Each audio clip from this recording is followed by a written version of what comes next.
Employees United front Jammu province, तमाम media के साथियों का बहुत बहुत शुक्रिया।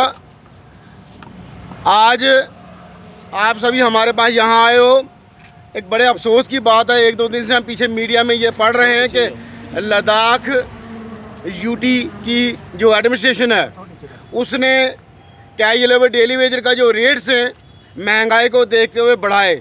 वो एक सराहनीय कदम है, वेलकम स्टेप है, लेकिन जम्मू कश्मीर की सरकार उनको कम से कम इस मुद्दे पे तो फॉलो कर ले कि 2019 तक ये एक ही स्टेट थी, आज ये 2 यूटियाँ बनी हैं।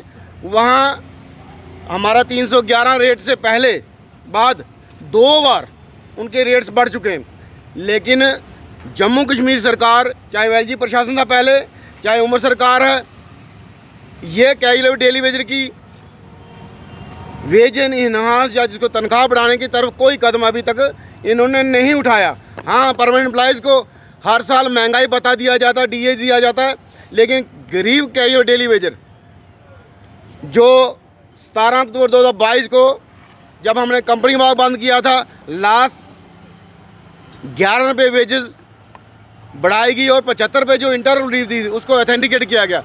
टोटल जो 86 रुपये 2022 के बाद अभी तक हमारी वेज इन्हांस नहीं हुई।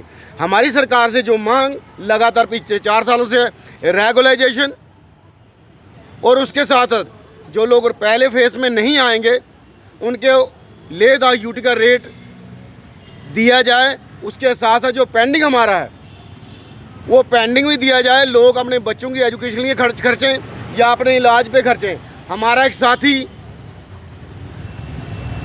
सुंदरबनी साइड का 2-3 दिन पहले उनको हार्ट की प्रॉब्लम हुई, यहाँ पे चेकअप कराने आए और यहाँ पे डॉक्टरों ने उनको ये बताया कि आपको ओपन हार्ट सर्जरी होगी। आप सभी जानते हो कि ओपन हार्ट सर्जरी कितना खर्चीला सिस्टम है, कितना उसमें पैसा लगता है। तो उसके साथ साथ एक साथी हमारा जो 40-42 साल मात्र है, उसकी डेथ होगी। वो सीए पेशेंट था, उसके छोटे छोटे बच्चे रह गए। तो इसीलिए ये संघर्ष हमने शुरू किया था कि जो रोज़ का रोज़ कैजुअल डेली वेजर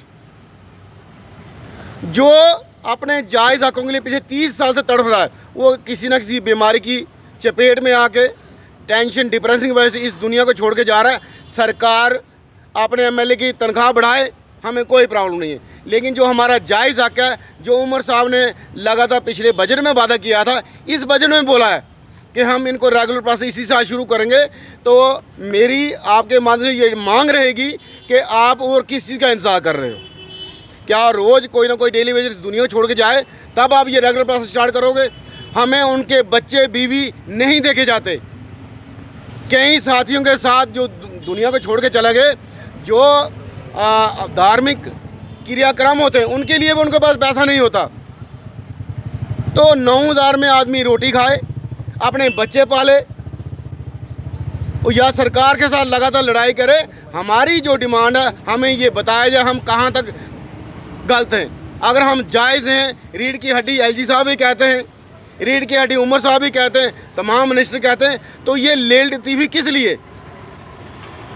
किस लिए बार बार आप लोगों को मारने का काम कर रहे हो? कभी मीडिया का कोई साथी उठता है तो 11 मई के लिए एक बहुत बड़ा सोशल मीडिया में दिया गया कि 11 मई को सरकार रेगुलाइज करने जा रही कैजुअल डेली वेजर को, लेकिन 11 मई को ना कैबिनेट मीटिंग हुई, उससे पहले 2 दिन होगी, लेकिन कैजुअल डेली वेजर के मुद्दे पे कोई बात नहीं कर रही। हमारी आपके माध्यम से एडमिनिस्ट्रेशन में जो लोग बैठे हैं, जो पेंडिंग वेजेस के लिए एक परफॉर्मा निकला है कि 18 के बाद आप सबकी पेंडिंग दे रहे हो, तो हमारी ये मांग रहेगी जो 2014 या 12 से जो पेंडिंग हमारा है, सारा पेंडिंग 1-2 में दिया जाए कि किसी साथी को हार्ट की प्रॉब्लम है, किडनी की प्रॉब्लम है, या वो दुनिया छोड़ के चला गया, उसका परिवार कम से कम धार्मिक रस्म रिवाज जो होते हैं वो तो पूरे करे।